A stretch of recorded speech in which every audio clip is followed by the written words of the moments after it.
오늘은 주의 종을 후대하여 살게 하소서라는 제목으로 우리 시편 119편 17절에서 24절 말씀을 함께 나누겠습니다. 시편 119편은 말씀을 정말 사랑하는 사람들의 시편이다 그랬죠. 그래서 읽으면은 하나님의 말씀을 얼마나 사랑하는지가 가득 느껴지는 그런 시편입니다. 소리 내어서 읽으면 우리도 하나님의 말씀을 사랑하게 되는 그런 시편입니다. 시편 119편은 암송을 위해서 혹은 노래로 불려지기 위해서 쓰여진 시편이다 그랬죠. 그래서 아주 기획적으로 쓰여진 시편입니다. 답관체 시편이라 그랬는데 시편 119편이 모두 176절까지 되어 있죠. 이 176절은 그냥 나온 176절이 아니라 히브리어 알파벳 22개의 알파벳을 가지고 8절씩 써서 176절이 된 겁니다. 매 알파벳이 가장 첫 글자로 오는 단어를 매 절의 첫 단어로 해서 8절씩 써내려간 시편이 바로 시편 119편이죠. 8절씩 써내려갔으니까요. 오늘 이 17절에서 24절까지는 몇 번째 덩어리에 해당되겠습니까? 세 번째 덩어리겠죠. 그죠? 1절에서 8절, 그리고 9절에서 16절, 그리고 17절에서 24절, 세 번째 연에 해당되는 시편입니다.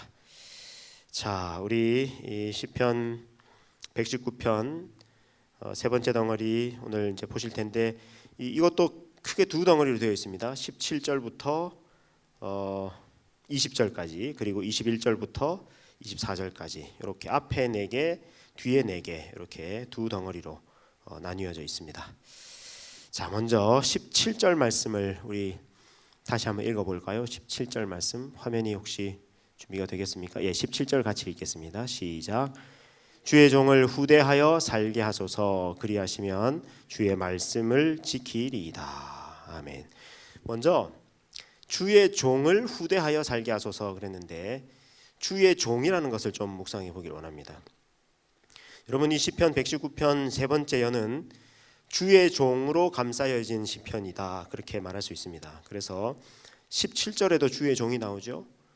그리고 23절에도 주의 종이 나오죠. 그래서 처음과 끝부분에 주의 종이라는 단어로 이렇게 감싸여져 있습니다. 이 주의 종은 나는 주의 종입니다 하면서 단지 자기를 낮추는 그런 겸손하게 자신을 표현하는 그런 표현 이상의 의미가 있습니다. 여러분, 구약 성경에서 주의 종이라고 하는 표현은 이거는 매우 언약적인 호칭입니다. 하나님께 속한 자, 하나님께서 존귀하게 여기시는 자, 하나님의 보호를 받는 자, 하나님이 돌보시는 자, 하나님이 친히 책임지시는 자, 그런 뜻이 주의 종이라는 뜻입니다. 그래서 구약 모세와 예언자들이 주의 종으로 불렸고 특히 이사야 40장부터 55장에서는 예수님에 관한 예언이 나오는데 이 예수님을 나의 종이라고 표현합니다. 그러니까 여러분, 주의 종이라는 표현이 얼마나 영광스러운 표현이고 얼마나 좋은 표현입니까? 하나님과 언약적 관계를 맺고 있는, 하나님이 친히 돌보시는 자, 그런 의미가 주의 종입니다. 그런 표현입니다. 이 시편 119편에서 주의 종이라는 표현이 모두 13번 나오는데 그 중에 9번이 고난 속에서, 대적자들의 박해 상황 속에서 고백됩니다.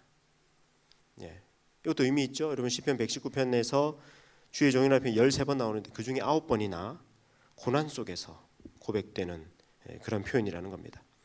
그러니까 이 주의 종이라는 호칭, 나는 주님의 종입니다 라는 이 표현, 이 고백은 고난이 하나도 없고 내가 아주 쾌적할 때, 아주 상태 좋을 때, 상황이 아주 좋을 때, 그럴 때 그냥 내가 좀 겸손하게 이렇게 일컫는 표현으로 나는 주님의 종입니다 그렇게 하는 것이 아니라 고난의 한가운데서, 대적자들의 박해 상황 가운데서 주님의 언약을 붙들면서 하는 고백이 나는 주님의 종입니다 라는 고백입니다. 자, 자신을 주님의 종이라고 이렇게 표현하더니 주의 종을 후대하여 살게 하소서 이렇게 표현합니다. 후대하여 살게 하소서. 후대한다는 표현이 이게 잘 안 쓰이는 표현입니다만 쉽게 말하면은 내게 잘 해주십시오 그런 표현입니다. 내게 은혜를 베풀어 주십시오. 혹은 좀 너그럽게 대해 주십시오. 좀 넉넉하게 대해 주십시오. 그런 표현입니다. 그런 간구입니다. 그러니까 이거 우리가 오늘 기도에서 배울 수 있겠죠. 주님, 저를 후대해 주십시오. 저를 잘 해 주십시오. 넉넉하게 대해 주십시오. 너그럽게 대해 주십시오. 라는 간구입니다. 왜 그렇게 간구하느냐? 그 뒤에 이어지죠. 그리하시면 주의 말씀을 지키리이다. 주님, 제게 좀 잘해 주십시오. 넉넉하게 너그럽게 대해 주십시오. 그렇게 간청하는 이유가 뭐냐? 주님의 말씀을 지키기 위해서. 이렇게 고백합니다. 하나님, 제가 하나님의 말씀을 지키기 위해서 제게 잘 대해 주십시오. 제게 복을 주십시오. 후대하여 살게 해 주십시오. 그렇게 고백하는 것입니다. 하나님께 복을 구하는 것이 이유가 복 그 자체에 있는 것이 아니라 하나님께서 내게 복을 주시면 그 복으로 내가 주님의 말씀을 지키겠습니다. 그 복으로 하나님을 더 사랑하겠습니다. 더 섬기겠습니다. 하고 기도하는 것입니다. 여러분, 이 기도 오늘 배울 수 있기를 바랍니다. 하나님께 이런저런 복을 구할 때 하나님, 제게 이런 복이 필요합니다. 하나님, 제게 좀 너그럽게 후대하여 주십시오. 그렇게 기도하는데 그 이유가 뭐냐? 제가 그래서 하나님을 더 사랑할 수 있도록, 제가 더 하나님의 말씀을 지킬 수 있도록 그렇게 복을 주십시오라고 간구하는 겁니다. 하나님, 제게 건강을 주십시오. 그래서 하나님의 영광을 위해서 일평생 뛰고 달릴 수 있게 해주십시오. 기도하는 겁니다. 하나님, 제게 지혜를 주십시오. 지혜를 주셔서 제가 하나님의 말씀을 깨닫고 그리고 누군가에게 하나님의 말씀이 필요한 사람에게 전할 수 있게 해주십시오. 지혜를 구하는 겁니다. 또는 하나님께 재정적인 필요를 채워달라고 기도할 수 있겠죠. 하나님, 제게 재정을 좀 채워주십시오. 그래서 돈으로 하나님의 일을 더 풍성하게 할 수 있게 해주십시오. 네, 물론 우리가 이렇게 기도할 때 하나님은 지 욕심은 다른 데 있으면서 이렇게 기도한다는 걸 아십니다. 하나님은 모르시겠습니까? 그런데 여러분, 기도할 때 그래도 하나님께 축복을 구할 때 그냥 하나님께 맡겨놓은 것처럼 내놓으라고 그냥 그렇게 떼쓰지 말고 기도할 때 하나님, 제게 복을 주십시오. 그래 하시면 제가 하나님의 말씀을 더 지키겠습니다. 더 사랑하겠습니다. 더 잘 섬기겠습니다. 더 주님의 영광을 위해 살겠습니다. 그렇게 기도하면 좋겠다 싶습니다. 우리 18절 말씀을 우리 같이 읽겠습니다. 18절 시작. 내 눈을 열어서 주의 율법에서 놀라운 것을 보게 하소서. 이번에는 이렇게 기도합니다. 내 눈을 열어주소서. 눈을 열어주십시오. 왜 눈을 열어달라고 기도하느냐? 그래서 주님의 말씀에 놀라운 것을 내가 보게 해주십시오. 주님의 말씀을 깨달을 수 있도록 제 눈을 열어주십시오 라고 기도하는 겁니다. 여러분, 이 눈을 열어달라는 거, 눈을 열어달라는 기도 어떻게 생각하십니까? 이 시인이 기도하는 사람이 눈을 감고 있어서 그런 것은 아닐 테고요. 눈이야 우리가 있으니까 눈을 뜨면 되고 내가 보면 되고 성경이 있으니까 읽으면 될 일 아닙니까? 그런데 왜 하나님께 눈을 열어달라고 기도하는가? 그래야 하나님의 말씀을 보고 깨달을 수 있기 때문에 그렇습니다. 아무리 시력이 좋고 글을 읽을 수 있고 문해력이 뛰어나고 또 성경이 여러 권 있어도 하나님이 눈을 열어주시지 않으면, 그래서 성경을 보여주시지 않으면 성경을 깨달을 수 없기 때문입니다. 여러분, 만약에 이 성경이 단지 문해력이 좋은 사람이 잘 깨달을 수 있는 책이라고 한다면 세상에서 공부 제일 잘하는 사람이 성경 제일 많이 알겠죠. 제일 많이 깨닫겠죠. 제일 많이 하나님 뜻 알 거 아닙니까? 근데 그렇지 않습니다.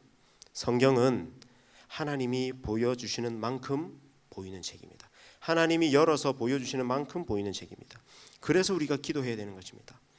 우리가 성경 읽기 전에 혹은 설교 듣기 전에 여러분 기도하라고 그렇게 배우지 않았습니까? 하나님, 오늘 이제 제가 성경 읽습니다. 깨닫게 해주십시오. 보여주십시오. 들려주십시오.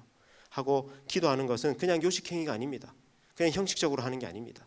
하나님께서 우리의 눈을 열어주셔야 그만큼 성경을 우리가 볼 수 있기 때문에 그렇습니다.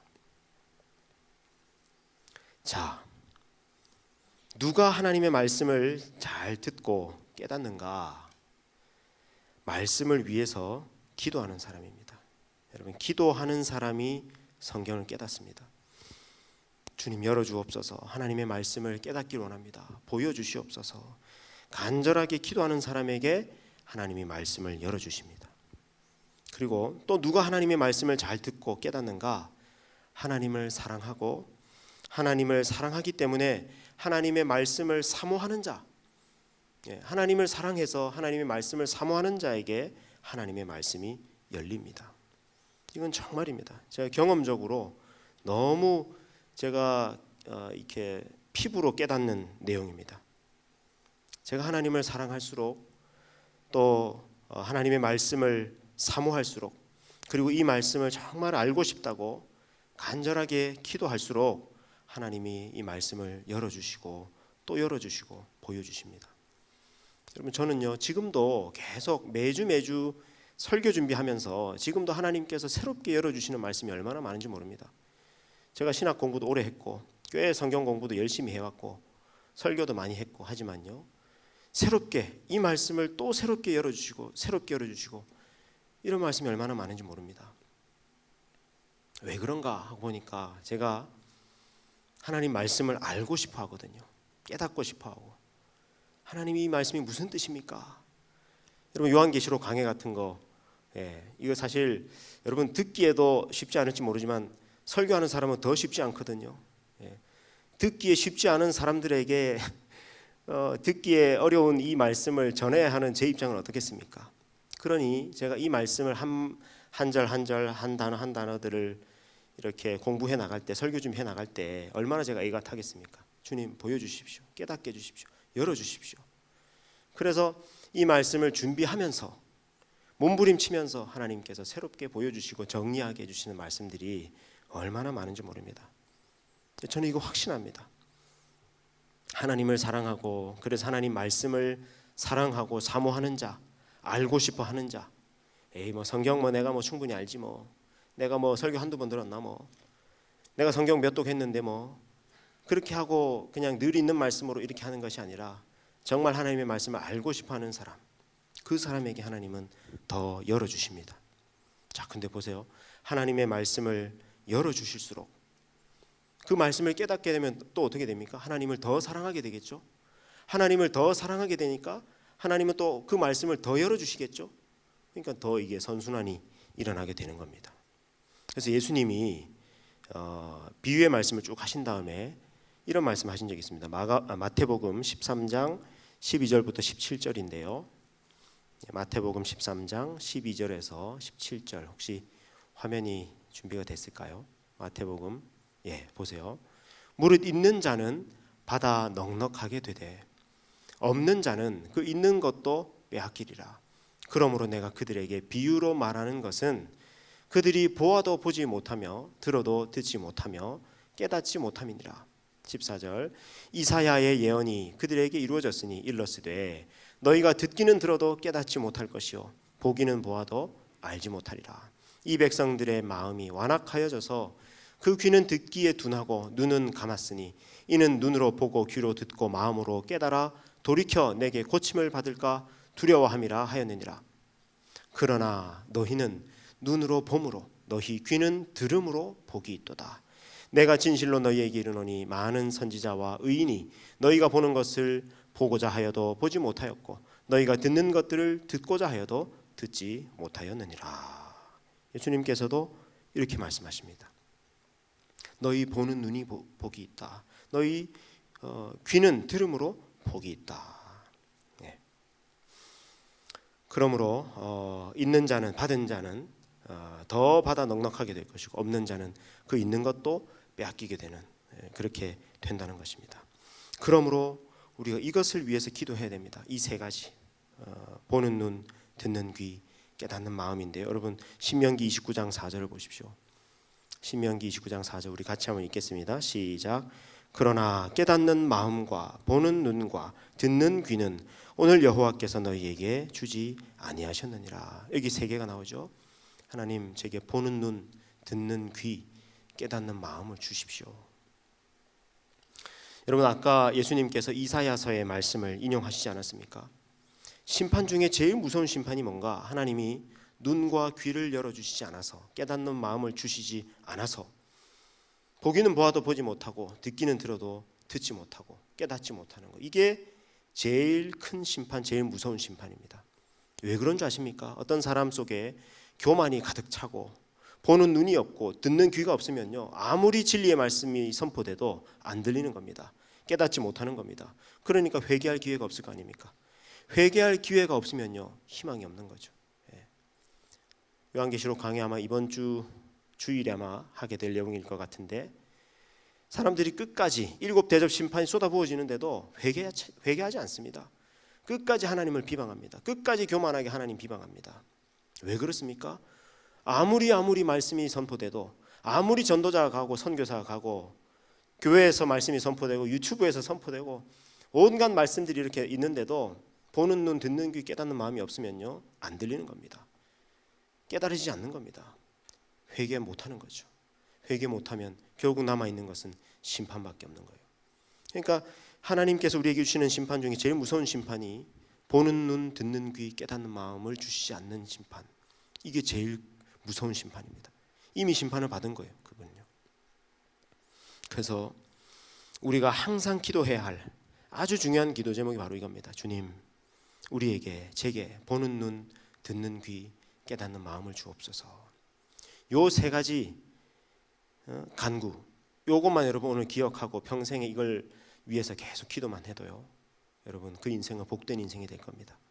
보는 눈을 주십시오. 듣는 귀를 주십시오. 깨닫는 마음. 이게 있는 사람은 희망이 있는 거예요. 개선되고 좋아지고 할 수 있는 여지가 있는 사람이에요. 희망이 있습니다. 이게 없는 사람은 희망이 없습니다. 근데 대개는 교만한 사람이 이걸 못합니다. 이제 19절 말씀을 읽겠습니다. 19절 시작. 나는 땅에서 나그네가 되었사오니 주의 계명들을 내게 숨기지 마소서. 나는 땅에서 나그네가 되었으니 주님의 계명, 주님의 말씀을 내게 숨기지 마소서 기도합니다. 왜 우리에게 말씀이 필요한가? 우리가 나그네이기 때문입니다. 여러분, 우리 인생은 나그네입니다. 잠시 왔다가 금방 지나가고 우리가 돌아가야 할 곳으로 돌아가야 합니다. 근데 우리는 착각해요. 우리가 여기서 영원히 살 것처럼 착각해요. 젊은 사람들일수록 더 그렇습니다. 아직 인생이 많이 남았기 때문에 내 인생이 나그네다는 사실을 잘 모르면서 살 때가 많습니다. 근데 성경은 거듭거듭 우리에게 말씀합니다. 너희는 나그네다. 잠시 왔다가 다시 가야 할 본향이 있다. 여러분, 우리의 인생이, 우리의 삶이, 여기가, 이 땅이 종착지가 아니지 않습니까? 우리는 나그네가 되면, 나그네로 살다가 때가 되면 가야 하는 것입니다. 자, 우리의 인생이 나그네이기 때문에 나그네 인생에게 제일 중요한 것은 뭡니까? 길을 찾는 거죠. 길이 중요하죠. 근데 하나님의 말씀이 우리의 길입니다. 우리가 어디로 가야 할지 하나님의 말씀이 우리의 길을 인도합니다. 그리고 하나님의 말씀은 우리의 길을 인도할 뿐만 아니라 우리가 그 길을 걸어갈 수 있는 힘을 줍니다. 하나님의 말씀이 우리가 이 땅에 안주하거나 혹은 다른 길로 가거나 하지 못하도록 하나님의 말씀이 우리를 교훈합니다. 그래서 여러분, 나그네 인생길에 제일 중요한 것은 하나님의 말씀입니다. 철로역정이라고 하는 그 고전에 보시면 이 주인공 크리스찬이 순례길을 걸어가면서 끝까지 가슴에 품고 있는 것이 있습니다. 그게 뭐냐면 두루마리 말씀이에요. 중간에 한번 이 크리스찬이 졸다가, 깊이 자다가 이 두루마리를 떨어뜨려요. 떨어뜨린지도 모르고 길을 가다가 뒤늦게 깨달은 건데 두루마리가 없어졌다. 그래서 다시 돌아가요. 다시 찾아와요. 왜냐하면 나그네 인생길에 순례길을 걷는 자에게 두루마리가 없으면요, 그 순례길을 걸을 수 없기 때문이에요.